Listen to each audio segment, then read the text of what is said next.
Yes, within that frame that people can actually see you.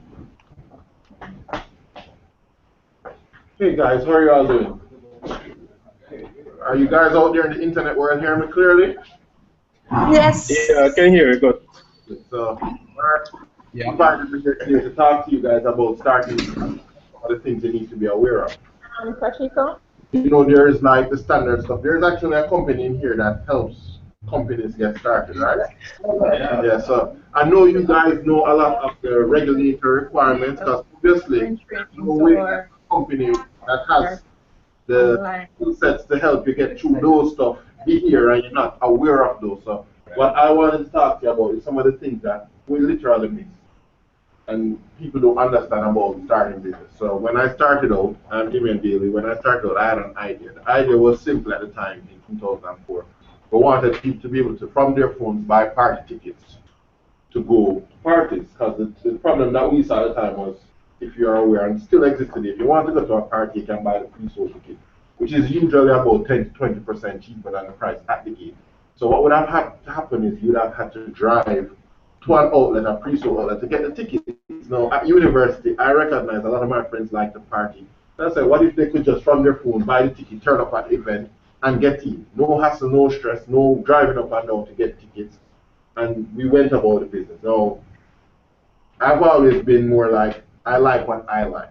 And I didn't care much for crowds. I like sports, and I like to read, and I like to walk and the stuff that I did alone outside of playing basketball. So I didn't understand the importance in starting a business of relationships. So the first thing I had to do is I went to one of my friends that I played basketball with who liked to party, and he knew all the promoters. So he was able to set up meetings with the promoters. And immediately there, what I'm trying to highlight is the importance of relationships when you're starting a business. You're going to need a lot of things. You're going to need to get through a lot of gates. You're going to need to get through a lot of doors. You might not know the person directly, but you have to leverage because there is a difference when you're going to introduce an idea to a prospective partner, to a prospective bank manager, to a prospective. Hey, Damion. Hey. Can you slow? Hi, Dunel here. Can you slow down a bit because your accent is a bit hard to understand. I will try. But you have to remind that to me it's not an accent. Talk with an American accent.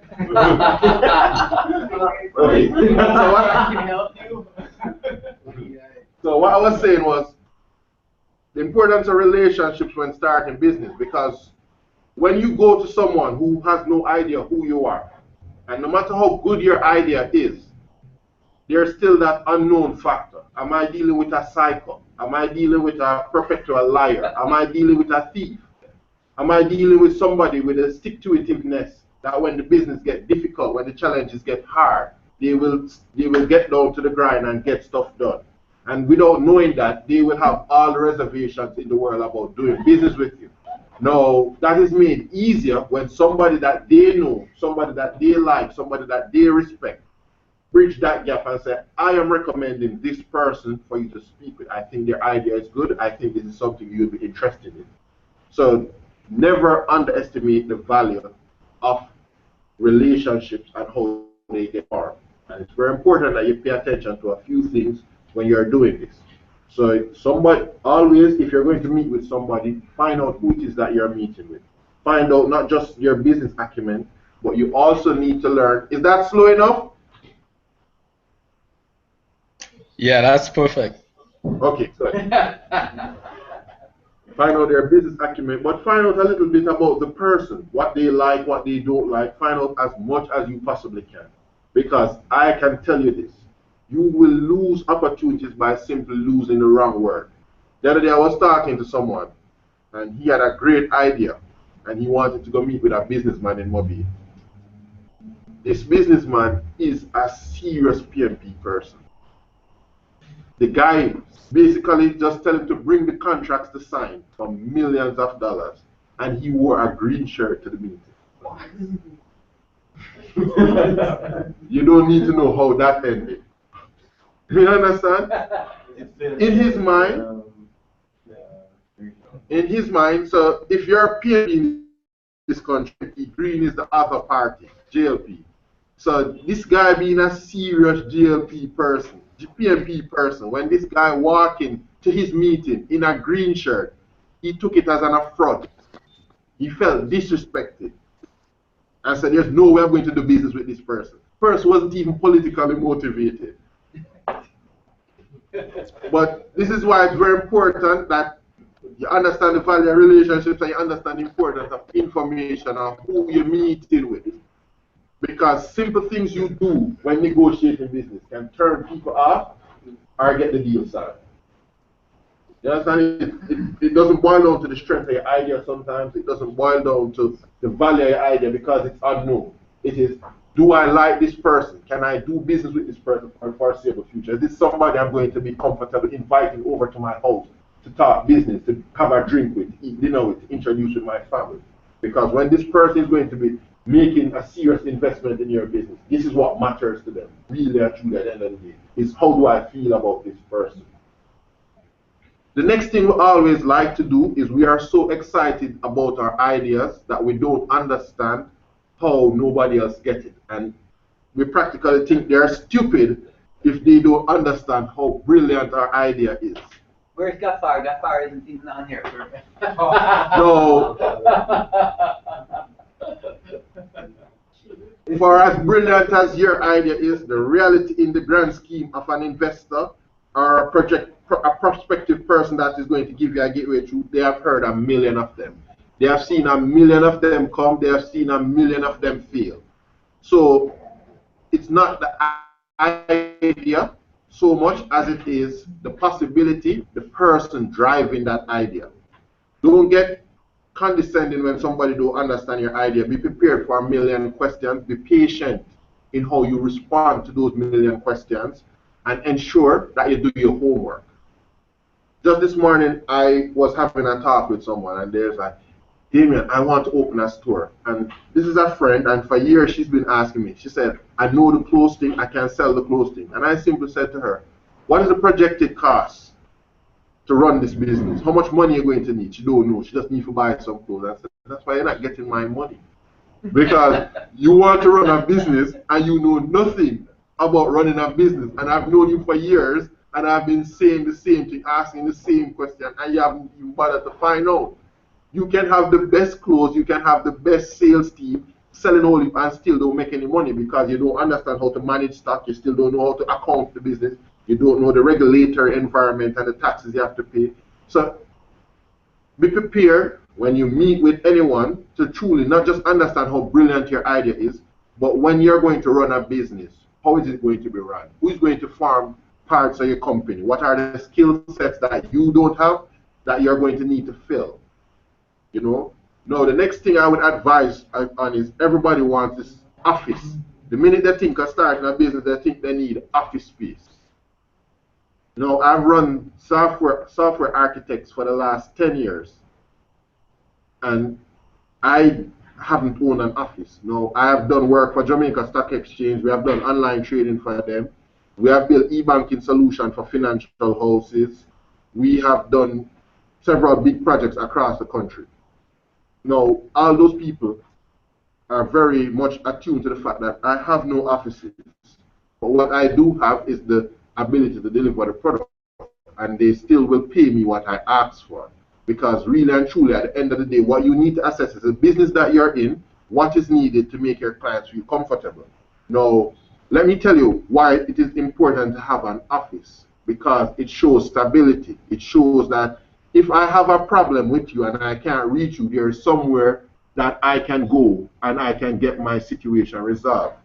Now, what it meant is that a lot of people psychologically developed this need to have an office, but they didn't understand that what is needed is really, if somebody can't reach Damion Daley today, they can't find me, they need, especially after they have given me millions of dollars to develop a solution, they must be able to find somebody and say, hey, I'm having this problem, I cannot reach Damion, what is it that we need to do? And once you develop that system and put that in place effectively, whether you have an office or not, you will be okay.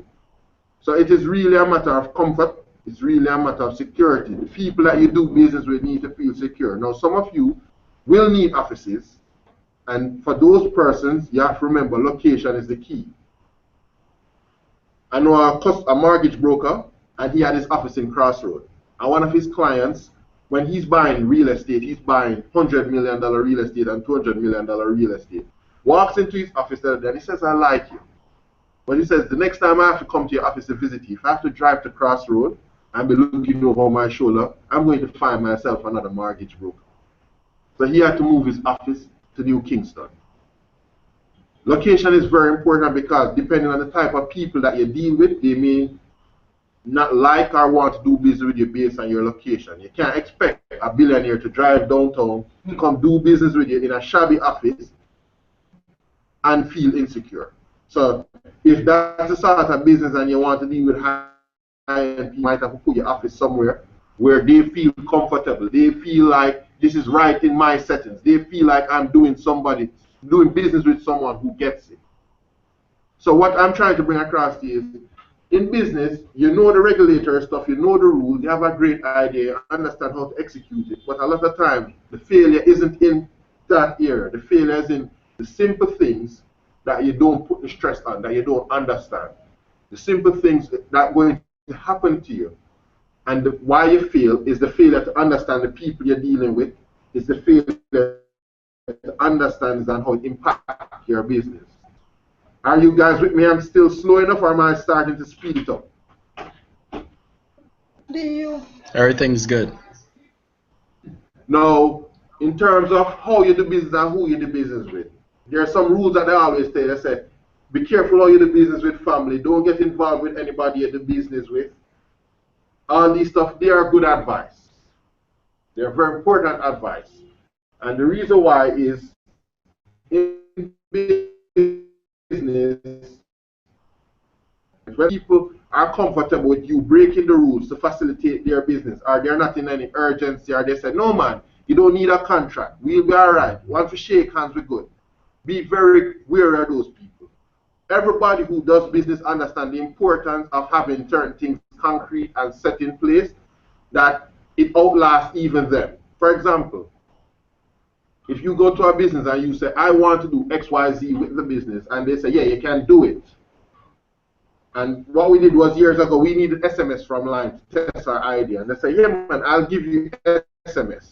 Now, if there's no contract in place that governs the use of the SMS, what will effectively happen is, if the person that you formed that agreement with leaves line, and line now, once the new person come and assessing all those SMS connections, say, I don't have any contract for that one, shut it off. If this is critical to your business is just dead.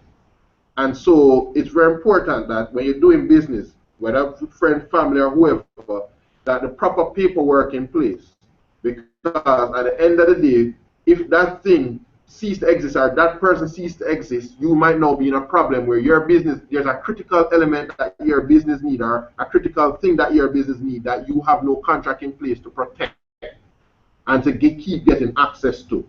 And so understand your relationships, understand that you have to be friends with people that you do business with, and you're going to drink with them, you're going to eat with them, and sometimes you're going to have to go to your way and do favors.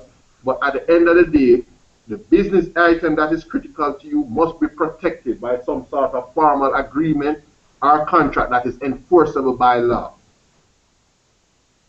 And so that's why I said the advice is, don't do business with family, don't do business with, can be intact. Especially that contract better be signed, because one of the problems you will reach is that, especially when you're starting up, you might not have the funding source or the revenue source to hire somebody, but you have a friend who has some expertise and they're willing to put you in a helping hand to help you build a business. Accept the help, but with proper conditions in place. So your bridge is a good programmer, you have an idea that needs good programming. You need to have a contract in place that says, if in exchange for your services, in exchange for your assistance, this is what you get. Everybody agree to it, everybody is clear. Now, if for any reason he or she wants to walk out on the project, because you have an enforceable contract, you can determine what actions need to be taken, if any at all. So it's better to be protected than to be sorry in the end and not have any recourse. Everybody clear with me? At any point, now, feel free to stop me and just shout out your questions. I have a question.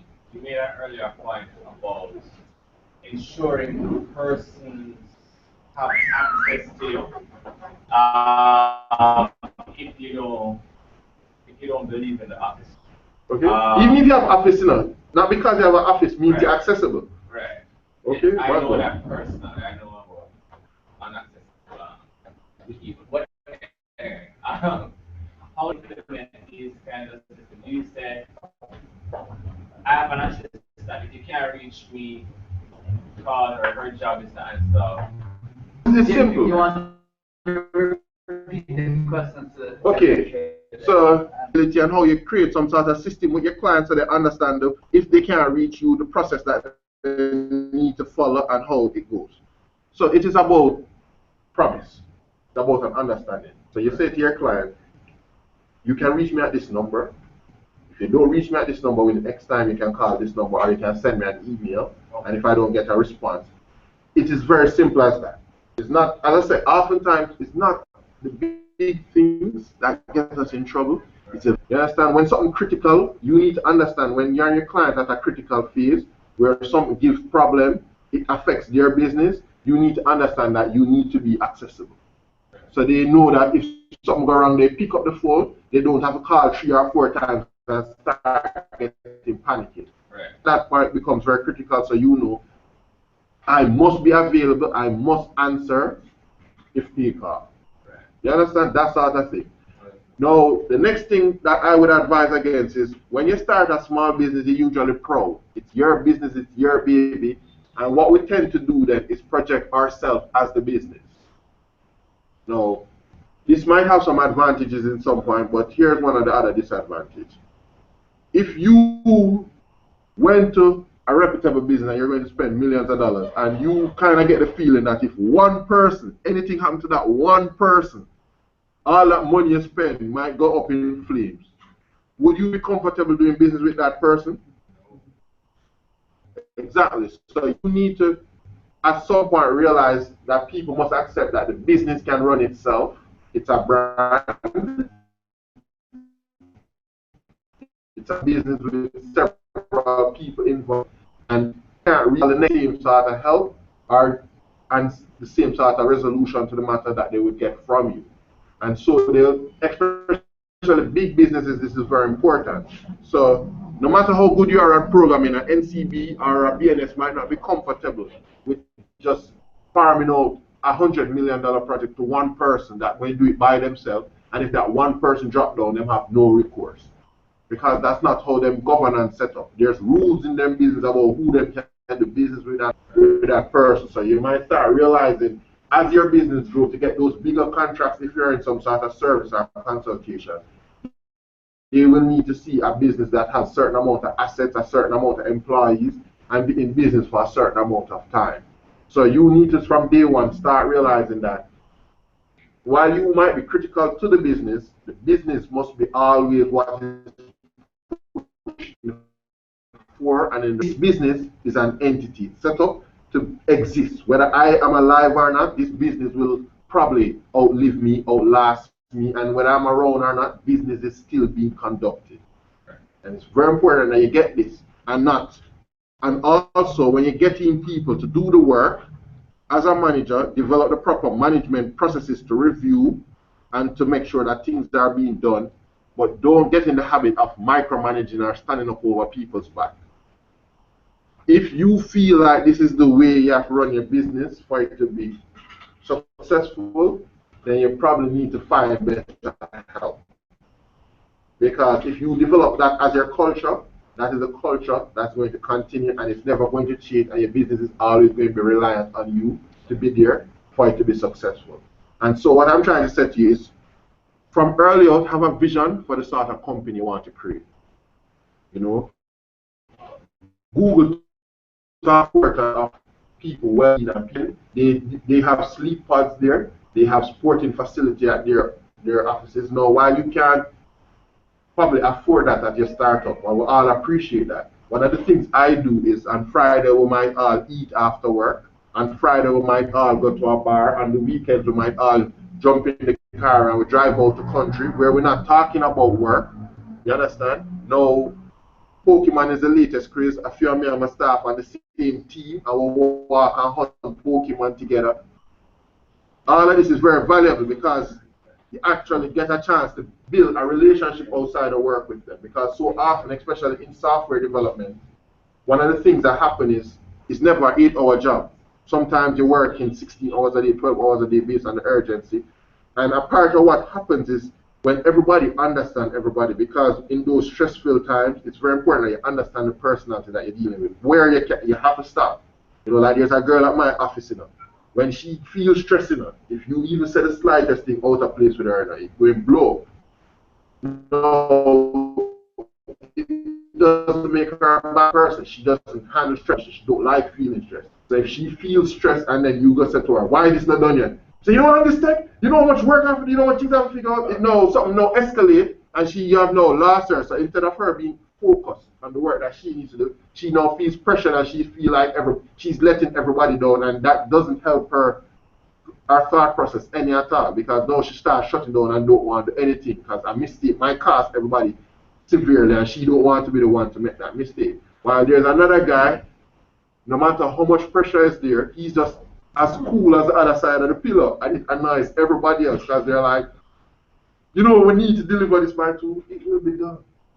Just relax. I'm working on it. You know, you think about this, you get this. Hey, working on it. Cool. You know, I've said to him, hey, everybody else is not them where you're at. You need to tell them if you need anything from them. You have you mapped it out. Just diffuse it before they know start getting frank and goes, all right, then cool. You say, here it is. I'm doing this. We'll turn this over. And he now starts communicating. So a lot of that you won't learn in the work environment, so you create an environment where everybody is at peace. Now, another thing I think is very important in my work environment is taking responsibility. I'm not going to micromanage you. I'm not going to stand over your shoulders. If you tell me something will be done at 1:01, it is late. I'm not going to shout. I'm not going to develop an environment of hostility when you make a mistake. When you make a mistake, it affects everybody. We've all made a mistake. But you ultimately now need to show a sense of accountability, because nobody's going to come and say, you made the mistake, you caused this. We're going to say, a mistake was made. You will say, yeah, it was made by me. This is where it was made. And then we sit down and we all work it out, fix it, and make sure it works. There's no point in our fingers. There's no animosity about stuff like that, because I understand at the end of the day, when one person will all fail. So develop an identity for your business and a culture where people come in, they know this is a culture. We understand from a software development business, we need development methodology. Everybody's aware of how we deliver projects, what are the steps involved in delivering a project, and more importantly than just that, there is the personal interrelationship in terms of how the teams communicate. There's no shouting, there's no demeaning words or put downs. You understand? That sort of thing is not permitted. There's no sexual harassment in my office. You understand? There is none of that. You just make it clear from early. You know, you dress how you want. I don't have working hours per se. I just know I have tasks that need to be done. So I will say to my guy, we have offices now because we're working in partnership with somebody else, and that's what they like. I don't have office hours. I don't have hours that I assign to work. I just know we develop the method. We use Agile, so we develop the stories. We assign the stories. There's a time that the story is supposed to develop, to be delivered. So my guys find it hard to adjust now that they have to come to the office. So the other day I had to call one, and 10 o'clock might come and you just see them walking in. 12 o'clock might come and you just see them walking in. And I say, I don't mind it because I know you'll deliver the work on time. But the partners that we're working with, they don't like that. As far as they're concerned, work starts at 9 and work finishes at 5. They're like, yeah, but why do I have to do this? We're getting the work done. And I say, the partnership that we have now to work on this project together, we have to respect that. So if you're going to be late for any reason, you have to call in, say that you're going to be late, so everybody's aware that you're not coming in until 10. But it's a culture shift, because in Jamaica, we get a lot of that. Now, the next thing that moves from, so we're just talking about the culture that you want to create, and the culture is developing the systems and the processes, company policies that guide how your company does business and how it manages the interpersonal relationship. It is better when you're running a business to plan for certain eventualities than to be surprised by certain eventualities and then have to react or respond to them. There are certain things that you understand when you're running a business. There's rules for accounting, and people always overlook this. You can't just spend money in businesses. Like right now, I'm before the tax authorities for something as simple as buying gas to put in my car to go do business. They're like, you didn't declare the rules, you didn't write up the proper forms and get the proper approval about how much gas you can buy out of the business for your car versus how much you have to pay for yourself. All of this you must be aware of, and all of it must be packaged. Because if you're going to do an exit strategy for your company, you want to be able, a part of what adds value to your company is when you have these clearly defined policies that you can say, this is how the business was run, this is the sort of environment we have, this is the procedures that we follow, the proper accounting is done. Because if you don't have the proper books and they're audited and all that stuff, you can't really value your company or tell somebody that they need to pay you this for your company. So all of this is, as I said to you, some of the very important things that somehow when we're doing businesses, especially early, because we're so focused on the idea, we neglect to realize it's very important in businesses. Now, one of the most important things we tend to ignore about our business is we don't separate the idea from the product. And let me explain that a little bit to you. We have a program on the air called ClickBlitz, and that's a product. And it's a simple game show that people can enter, and it gives them a chance to win $110,000 in minutes. People love it. The idea was we wanted to put out a product out there that reminded people about the importance of knowledge, because we're living in a society that's quickly becoming Americanized. And what I was finding was more and more, especially younger Jamaicans, don't know very basic things about Jamaica. Like, we had a topic the other day, last week, and it was a simple true or false category. 10 random facts everybody should know about Jamaica. And it was easy, in all fairness, it was easy to miss it if you weren't listening carefully, the facts. But the first question was, Jamaica has 4 counties and 14 parishes. True or false?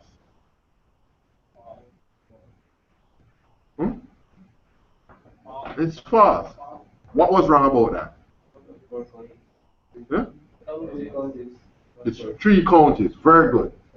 You know, that young lady, in fact, what we thought was very easy, and a lot of people were texting in and said they don't know how she didn't get more right. Only got 4 questions right. She didn't know how many prime ministers Jamaica had. She didn't know who was the shortest serving prime minister of Jamaica. She didn't know who was the longest serving prime minister Jamaica ever had. You understand? And to me, that's where it starts. Because if you don't know, then you can't have the proper communication. And if you don't know simple things like that, people will start to question your ability to do more complex things. And so we created a product, which was a game show, based on an idea that we needed to develop knowledge. Now, at some point, the product has to be profitable, and you have to be very clear on this, no matter what the idea is. And what happens is you're so in love with an idea that sometimes you keep pushing an idea that the end product isn't profitable, and you stay with it too long rather than pivoting and realizing the idea might be sound, but the delivery or the product that you put it in might need to be tweaked.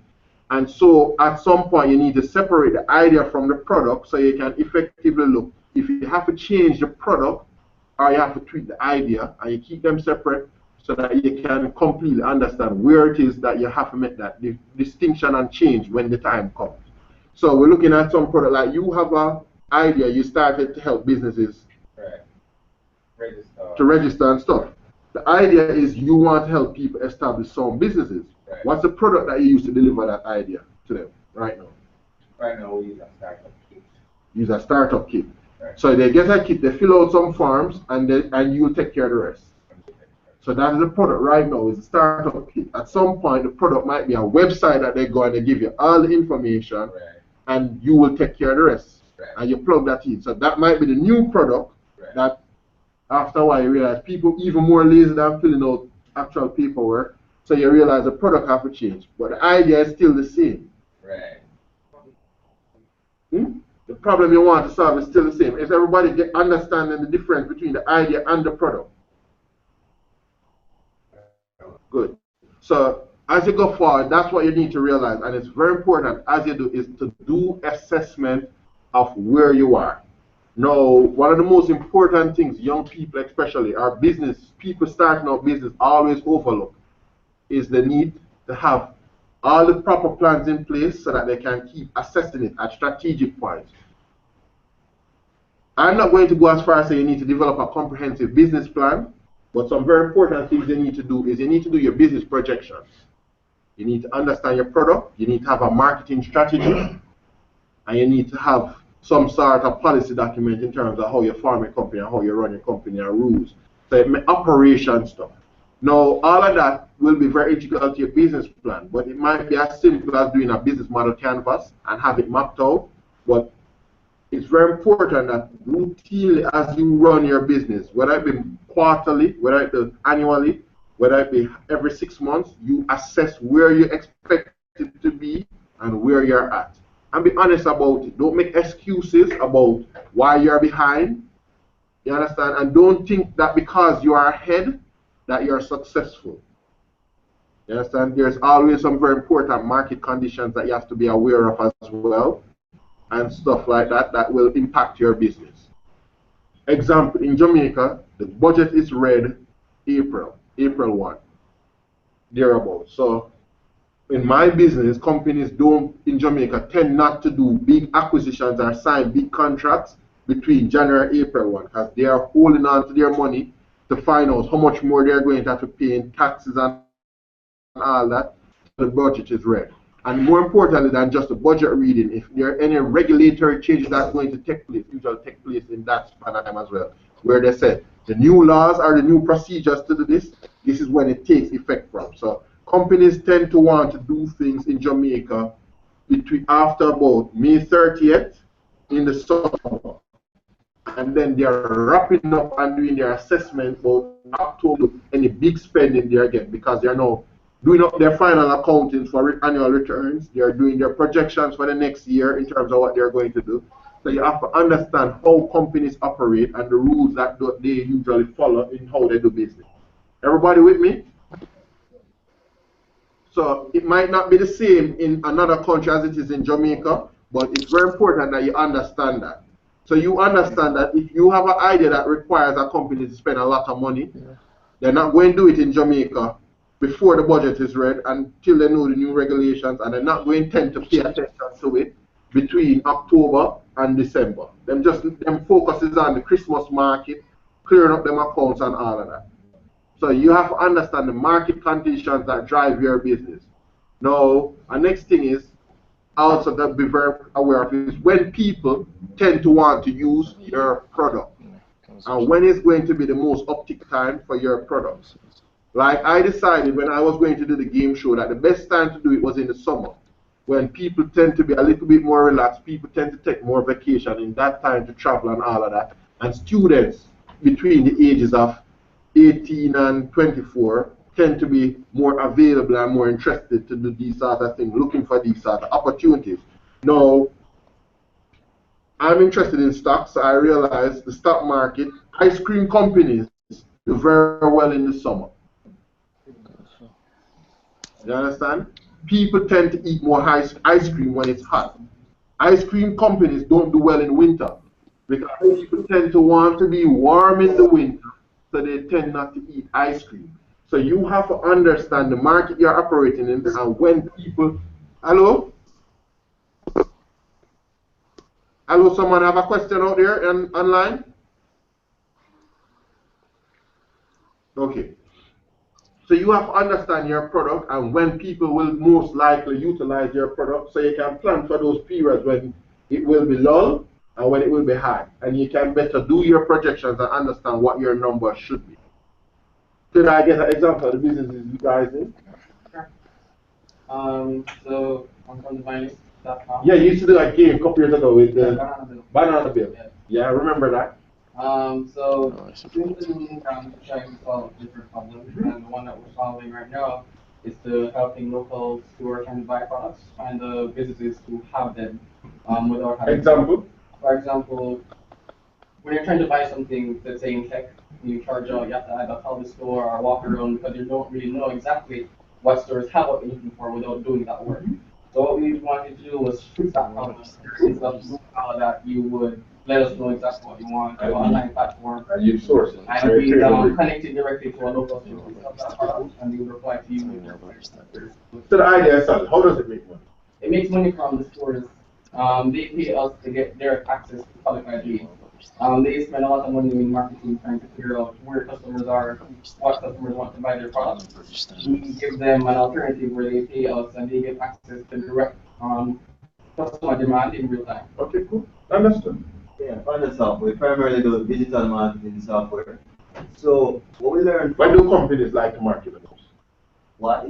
When do companies It's usually around the summer or in the Christmas. I would think it's depending on the type of business again. Right. We primarily work with consumer brands. Okay, cool. It's a Nestle Red Stripe. So they are in summer and Christmas. And Christmas. Why? Why do they primarily do that? I think it's a season they think they can get a lot more consumer attention at that time. But when do they sign the contracts for these promotions? Usually 2 to 3 months prior to the summer. So you understand that if you want to get the summer business, you have to start doing it from like January, so that you can have the negotiations, so you can meet the closeout time when them already signed and just putting in the implementations in place. Because it usually take a couple months to get everything ready to market. Right, and we understand that there's a delay as well because we're usually working through agencies, so those negotiations usually happen a couple months before with the brands and the Okay, good. So you understand the business and you're learning how the business is done in actuality. Right. Okay, good. Same company? Same company? You just here? Okay, over there? Yeah, Damion is a mobile web-based software that tries to minimize the time people spend waiting in line. Basically, use notifications over SMS right now. And basically, we monitor the status of your appointment, whether it's a doctor's office or a barber or whatever. Oh, so I can electronically get a number and you will notify me to say your number will be up in approximately 15 minutes. You need to get here or be here, you'll pass over. So yeah, they don't have to start with your phone. And what do you think has been the reception here? What is the opportunity you think is here? Reception, the reception has been good in terms of everybody. I'm tired of waiting in line. Okay, good. You know, spend hours waiting in line, so whether it's doctor's office or whatever. In terms of the companies, also, reception is good, but most companies want to see, well, basically want to know who is using it. So because it's development now, so I want to know who is using it so far, and so on. So they are a little reluctant to. Nobody wants to be the guinea pig. Right, they don't want to prepay. So nobody wants to do some pilots now are working for them. Trying to get into the pilot instead of get. So, I mean, that's one of the questions I wanted to ask you about your experience with when you have a product versus what you do mainly, which is your customization. Okay, so what do you do? So let me tell you, and I probably should have started off with this. Right. So as software architects, while I started off with an idea, what happened to us is we developed a software development. We created eventually a software development company. Right. So with our first project, when we went to then, it was then B Mobile, which later became Lime and now Flow. Right. They looked at the project we were doing and said, there was regulatory problems. What you are trying to do was create a currency on the phone with our credit, and BOG has a problem with that, so they'll never let it fly. But because of the nature of the work we did and what they saw, they gave us a lot of projects to fix internal processes. So we spawned from our idea a software development company that eventually started doing a lot of projects. And because our first client was Lime, our B-Mobiles was there and it was such a big company. It wasn't hard to get into other big companies to get projects. So that was what happened to us. Now, that's a very important point you bring up though, where how do we get that first opportunity? Because the price is the price usually in your mind, and the negotiations is hard, and nobody wants to be the guinea pig. And this is probably one of the biggest obstacles you'll face. Now, when I tell you about some of the things you need to be aware about business, that's true, because it's not success, as I have realized, it is not about doing what everybody else is doing, because the reason why people are successful is because they often take the path least taken. So Mark Zuckerberg understood that people needed to relate a different way, and he used that to create Facebook. Steve Jobs understood that the functionality is important, but more important is the look and the feel and the emotions it evokes, and the sort of interaction or the quality of interaction with the device. And that's how iPhone and all those products emerge. So it is about you understanding something that exists and a way to improve on it. Like Henry Ford always said, if I had listened to all of what people wanted, I'd have just created a faster horse. Because oftentimes your potential customer client don't understand, they understand what they need. What they don't understand is the eventual product that is going to satisfy that need. They will understand, at the time everybody wanted to go faster, and all they knew were horses. So there's like, if you could make this horse X amount of time faster, it would be great, we'd get to places quicker. And he said, no, they really just needed a means by which to get from here to here a lot quicker, and anything that does that will satisfy their constraints, and thus we have cars. So in business, these are some of the little things in my mind that will help. But let me hear from online as well in terms of what is their business and how they, in the idea and the product that they eventually spawn. Let me see. Let's start with the young lady and the young guy in the picture. Okay, yeah, Denell here. All right, Okay. Our business is called EcoCarib, and a critical thing we had to overcome was getting that first client, as you stated. But we tackled a developer. So the client owns a bunch of properties on the island. So it made it easier to get more than one project by closing one deal. Okay, good. So this really helped us, and especially selling solar in St. Lucia, it wasn't an easy road. It took us like about 2 years to actually get the education in place. Also, the government policy was lagging, so we had to wait on that. So that's why I pushed to help them to develop those legislations necessary to develop the industry in the island. Okay, good. Very good. So you see, what happened there is your entry was made easier based on opportunity because of the first person that you pursued. No, because if that person has a lot of property and has a lot of influence, if you do business with that person, that's a very good point of reference going forward, which makes it a lot easier for you to even get new business. Yeah. So important thing you'd realize is the relationship at the start. Would you like to tell them a little bit about some of the things you realized in terms of how you developed that relationship and got that first deal closed?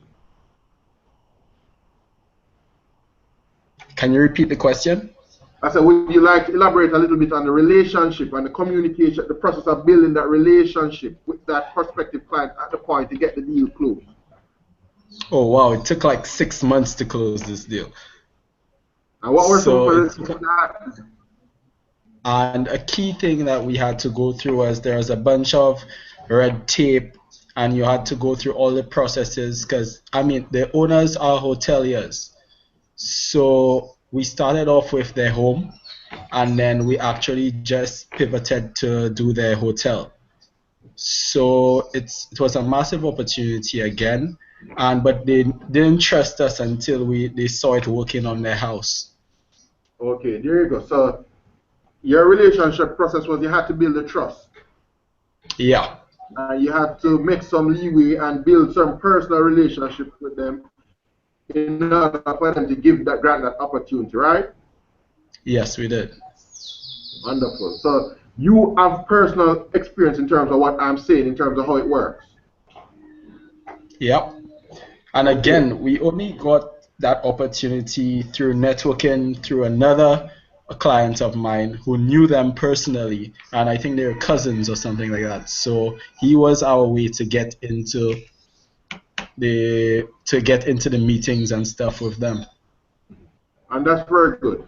Now, so far I've spoken to you about the importance of the business, the relationship, about building the culture, about setting up a company the right way in terms of building the brand, building the policies, being bigger than the company, but understanding a little bit about understanding your market in terms of what is the opportunities in there, when is the right time, how things happen and how things function from data perspective to the actual sentiment of the people and how they conduct business.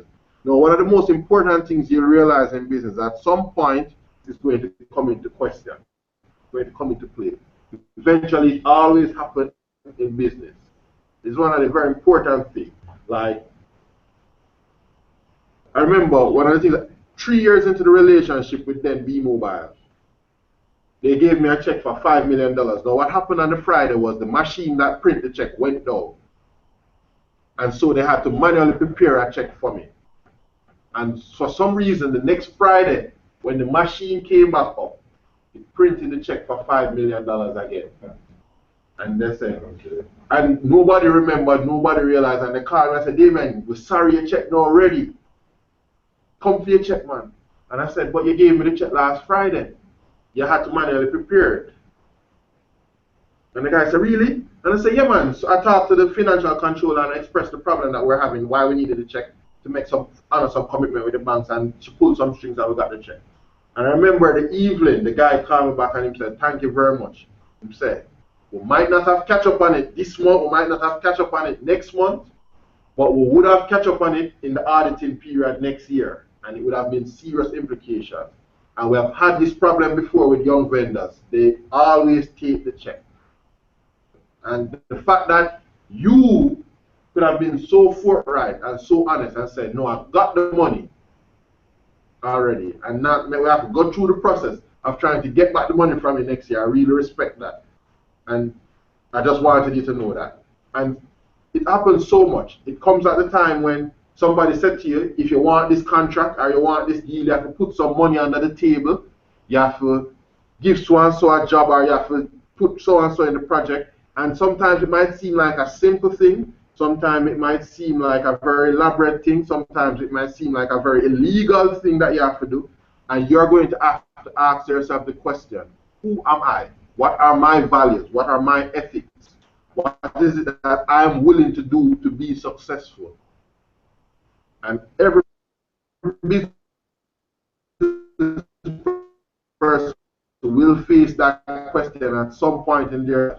And how you do that will determine the type of person. But there is such a thing as gratitude. It's very important to show gratitude for when people allow you into when they could have allowed anyone 10 other people. Okay, so and that's a very valid point. So what a gentleman in the back of the room is saying is there's such a thing as gratitude, and I guess because somebody has given you an opportunity, the proper reciprocation. Now, let me tell you something. Corporate Jamaica has rules about this. There's gifts, there's rules about, especially I know in England especially, they are very strict about this. You cannot give gifts of gratitude to an executive who has given you a contract. It's not only frowned upon, it is illegal in England. In Jamaica, it is frowned upon, but it is not illegal. And unfortunately, based on the system that we have, it's very prevalent. Now, I have clients, and I have their birthdays, important clients. I know their birthdays, I know their anniversary date. I will send a basket on their birthdays, instruct my assistant, ensure this person has a basket. I will listen to them talk throughout the year, and if they like a nice device or something on their birthday, I will send it. And I know things of doing business. But it is not And it is a very important part, and I'll be honest with you. It can be frowned upon and it can be construed that you're trying to win favor, and it is a part of business. But I will draw the line at if there's a new contract up, you're going to directly tell me that X amount of percentage must be given to you from that contract. For me, that's not something I'm willing to do. I will not be bullied into our thing. But after I get the contract and I'm happy, we're working together, we're developing a relationship, we're going to do many things together. I remember your birthday, whatever, a basket, a reasonable gift, not something over the top, is in line. I think it's in order. I think it's a sign of respect. So it's what you are comfortable with or where you want to go. But as I said, in this world, in business, if there eventually comes to the point when ethics and your morals and integrity will be called into question, and you have to be willing to answer that question. And however you answer that question will determine where you go from there. You know, as a young lady, somebody going to say you're going to need to sleep with them. Just the other day I was talking to a radio personality, and she said, and to her it was very important, she said, in an industry where the women have to struggle so hard, the female artists have to sleep with the producer to get on the rhythm. If you are a woman trying to get into TV or trying to get on the radio, it's the same thing. She said, I refuse to take that route. If my talent wasn't going to get me there, I was going to get a normal day job because I wasn't willing to look at myself in the mirror after doing something like that. So I decided that's not something I'm willing to do. You know, for me, my grandaunt, and this is what I use, my grandaunt said to me, God bless her soul, she said, every day you must be able to look in the mirror and you must be able to respect and believe in the person that you see in the mirror. And if you have a problem looking in the mirror and not being comfortable with that person in the mirror, then you have a problem. As I said, that's how I've lived my life. With every action, at the end of the day, I must be able to go to my bathroom, look in that mirror, and say, I respect that person. I believe in that person. And that's how I judge it. Dave Chappelle said, determine your cost. And if something will cost more than that, then he's an actor, comedian for those who don't know. And he said, you need to find your cost, the highest cost that you will pay. And if it is higher than that, you don't know, you need to make a decision. But this is very important as a young business person or a prospective business person that you understand this and you are very clear on this. This day always come. It's not an if or when, it always comes. And you are going to have to make that decision. Am I willing to do this to succeed? What are the possible repercussions of these actions? And then determine how you want to proceed. So this is my little tidbit in terms of business. As I said, it's oftentimes these little things that we neglect that always drives us down. Failure to respect and understand the people we're going to do business with, and understand the little things that might thwart them. So the relationship, paying attention to the relationship, not just on the business side, but the personal side. The failure to understand the market that we're in, the failure to understand the culture that we need to create to integrate everybody that we need to be a part of our project for it to be successful, and developing that culture. It's not just about work. Not everybody just wants to make money. Some people want to feel appreciated. Some people want to feel like their opinion matter and they're being listened to. And oftentimes, the more technical the person, the more sensitive the person. That's been my experience. Technical people can be very, very, very touchy. So them come to work one day, and I find that with programmers, especially now. They come to work one day and you say the wrong thing to them and them just don't come the other day. You know, they just don't care. You know, this person don't respect me, this person don't understand that I'm a genius. They can't talk to me that way. You understand? So you have to, the relationship is so critical. It is absolutely critical. You understand? Some people you go into business with don't like patwa. They want to know, they believe that you should be educated and English is the way you're supposed to speak. So when you go to their meetings, you have to be buttoned up and you have to, good morning, sir, how are you doing today? Greetings and salutations to you. This sort of thing, because that is what they expect from somebody they are going to spend millions of dollars with. Some people don't like pretentious people. They want you to come into a meeting and relax and just talk to them, give it to them real. You see me? Now, you have to be smart enough as a business person to identify who you're dealing with and all for fronts and facets, because these are the things that truly determine how successful your business is going to be. You understand? It starts with a great idea, and I don't even know that the idea needs to be great. It starts with an idea, but all those other things will determine where that idea gets to and if it even lives. Any more questions? I think I've taken up enough of your time and bored you all enough already.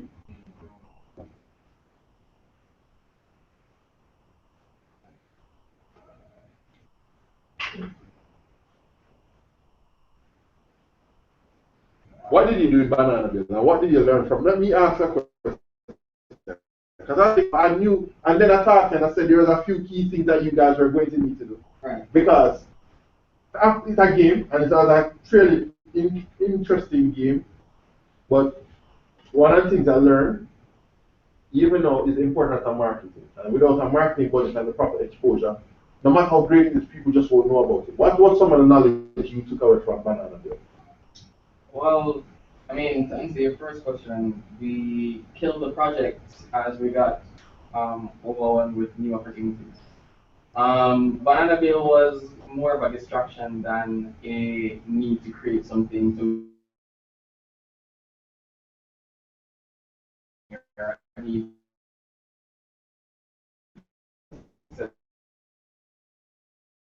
It was also the project.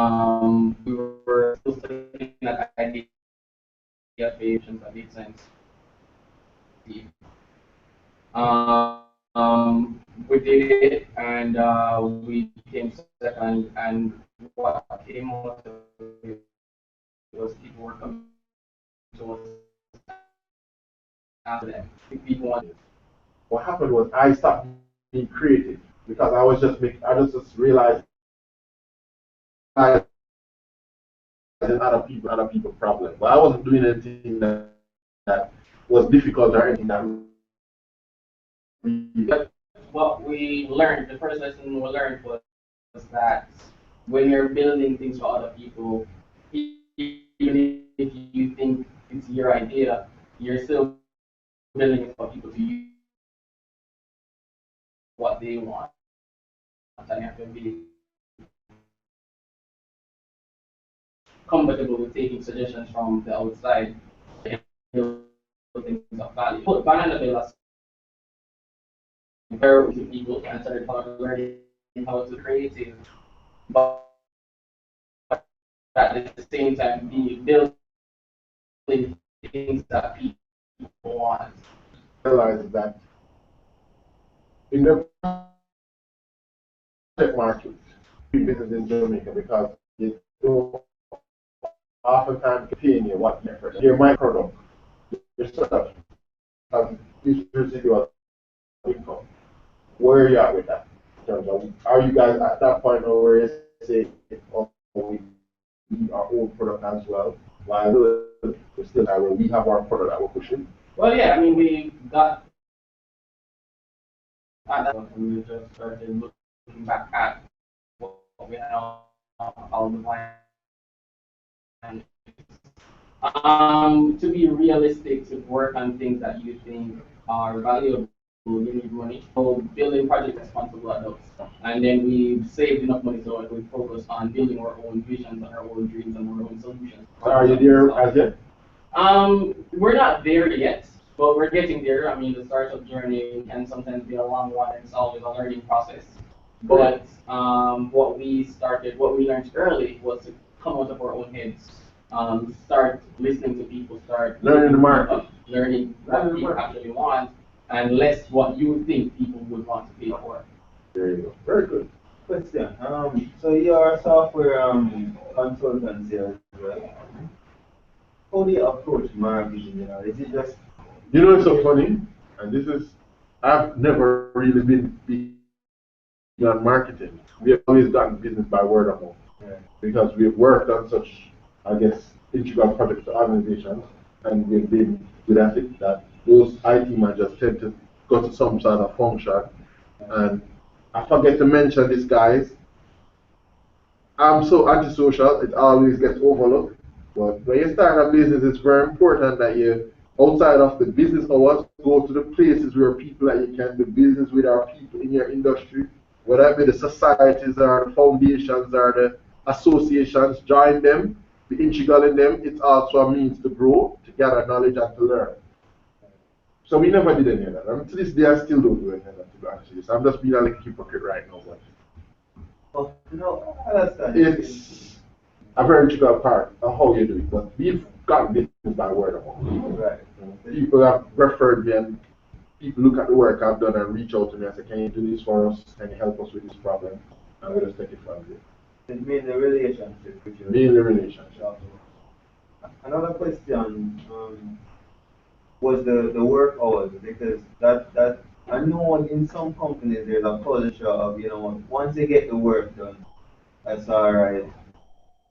But then first a problem where you have partners now and then the team members need to communicate with partners. More important is it's not work hours, it's communication. Because even in the established work hours, if you're not communicating properly, then we may have problems. So one of the things that is very important in a relationship is set up the proper communication channel. So when we sit down to discuss work or to have a project review, we need to be clear on what objectives are. Like one of the things in my company, a part of my culture is I don't call a meeting to discuss something.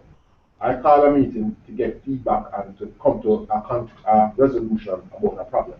So today I don't like the fact that everybody's coming in late. I don't call a meeting to discuss the fact that everybody's coming in late. I send out a memo and say, everybody is late. What is the solution to this problem? And when we have somebody sending some solutions, we table it and we discuss that at the meeting. Right. You understand? Because we have a culture of meetings, and we somehow affix this thought process that the longer the meeting, the more productive the company is. And it actually can't be true.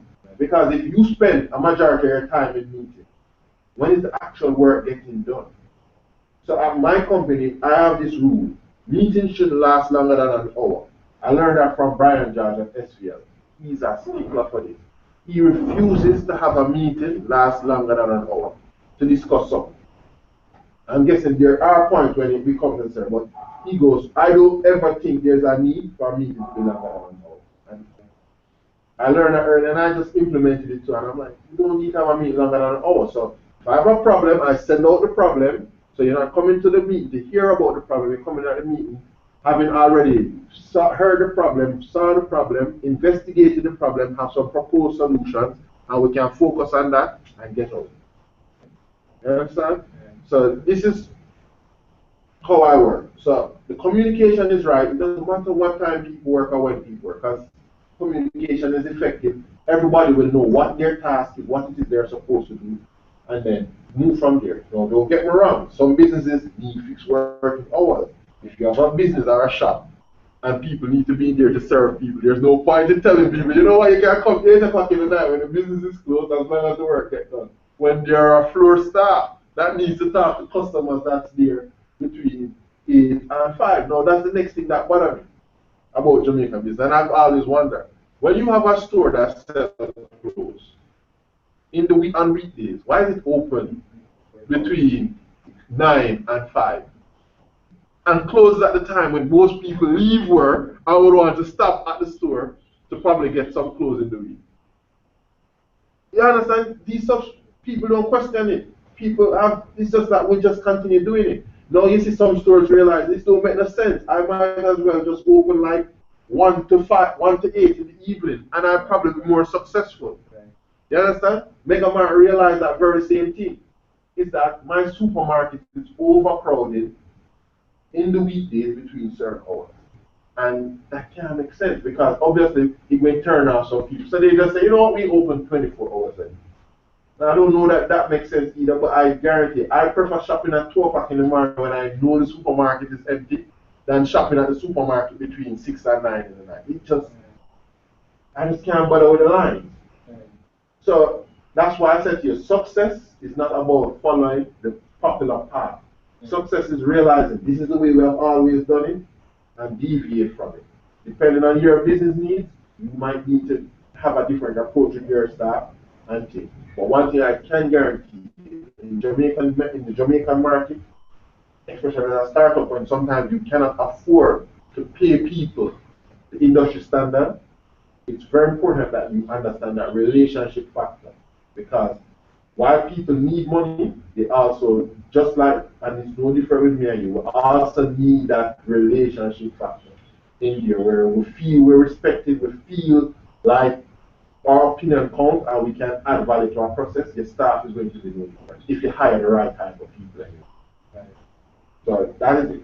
Don't worry about the work hours, figure that out based on what's best for your business, but focus on the communication and the relationship.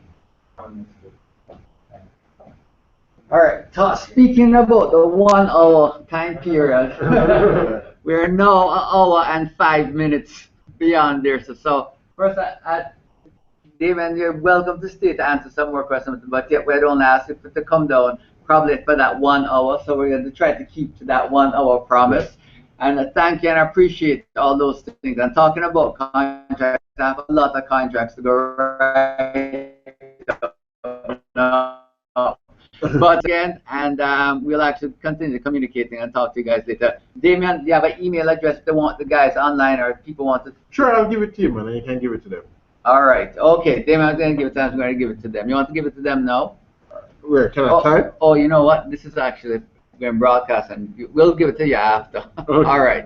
Okay, thanks, guys. Any quick questions from out there before we stop the broadcast? Any burning questions? No, we're good here. All right. Thank you, guys. All right. Take care. We'll talk to you later. Bye. All right.